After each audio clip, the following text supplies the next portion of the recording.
శ్రీమంతుడి cinema వివాదం సరికొత్త మలుపు తిప్పుకుంది. శ్రీమంతుడి సినిమా కథ సంబంధించి ఆ కథ మాది అంటూ ఎవరైతే తన పేరు ఆయన నేను గతంలో స్వాతి మ్యాగజైన్లో నా కథంతా రాశాను. ఆ కథను కాపీ చేసి కొరటాల శివ సినిమా తీశాడు. ఆ సినిమా ఇవ్వటంతో ఈ కథంతా నాది కాబట్టి తన మీద చర్యలు తీసుకోండి అని చెప్పని ఆయన హైకోర్టును ఆశ్రయించడం, హైకోర్టు దాన్ని రచయితల సంఘానికి దాన్ని పంపించి ఆ స్టోరీ ఈయన కాపీ కొట్టాడా లేదా అని మీరు పరిశీలించండి అని చెప్పినప్పుడు వాళ్ళు పరిశీలించి ఈ కథ స్టోరీని కొరటాల శివ కాపీ కొట్టాడు అని వాళ్ళు రిపోర్ట్ ఇవ్వటం, అది హైకోర్టులో కొరటాల శివకు చుక్కెదురు కావటంతో దీన్ని ఇప్పుడు సుప్రీంకోర్టులో సవాల్ చేసి అసలు కేసే కొట్టేయండి అని అడగటంతో సుప్రీంకోర్టులో ఆ కేసుని ఇది హైకోర్టులో ఆల్రెడీ ఇది హీరింగ్ జరుగుతుంది కాబట్టి అక్కడ మీరు చేసినటువంటి రచయితల సంఘం కూడా మీకు అగైనెస్ట్గా ఆర్డర్స్ వాళ్ళు రిపోర్ట్ ఇచ్చారు కాబట్టి మీ ఇష్యూని అక్కడే తెలుసుకోండి, ఈ విషయంలో మేము కలగజేసుకోని చెప్పి సుప్రీంకోర్టు కేసు కొట్టివేయటం జరిగింది.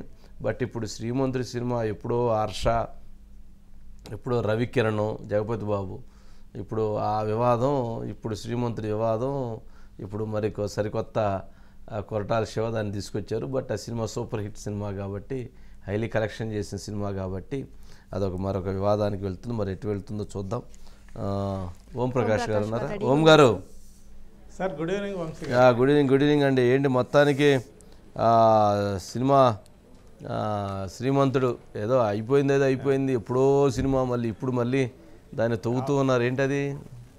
అంటే కొన్ని ఏమో కోర్టు కథలను సినిమాలుగా తీస్తుంటారండి, కానీ కొన్ని సినిమాలు కోర్టు కథలుగా మారుతాయి. అంటే శ్రీమంతుడు అలాగే జరిగింది అనుకోవాల్సి ఉంటుంది. ఎందుకంటే ఒక ఆదర్శమైనటువంటి ఒక గ్రామం కోసం కృషి చేసే ఒక విద్యాధికుడి కథని తీసుకొని శ్రీమంతుడు సినిమా తీసి సక్సెస్ అయ్యారు కొరటాల శివ.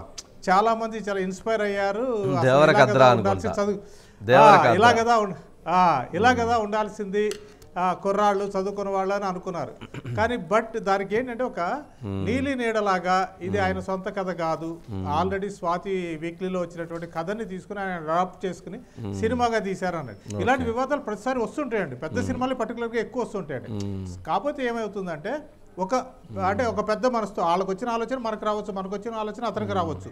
కానీ కోఇన్సిడెంట్గా రచయితల సంఘం కూడా ఇది నిజమే, ఇది అందులోంచి పాయింట్స్ అనేది తీసుకుని సినిమాగా తీసిందని చెప్పినప్పుడు కొరటాల శివ లాంటి దర్శకులు ఒక అంగీకరించో లేకపోతే పెద్ద మనసుతో అనుకోవచ్చు, లేకపోతే ఏదైనా అనుకోవచ్చు. ఆ వివాదాలను అక్కడితో క్లోజ్ చేస్తుంటే బాగుండేదండి.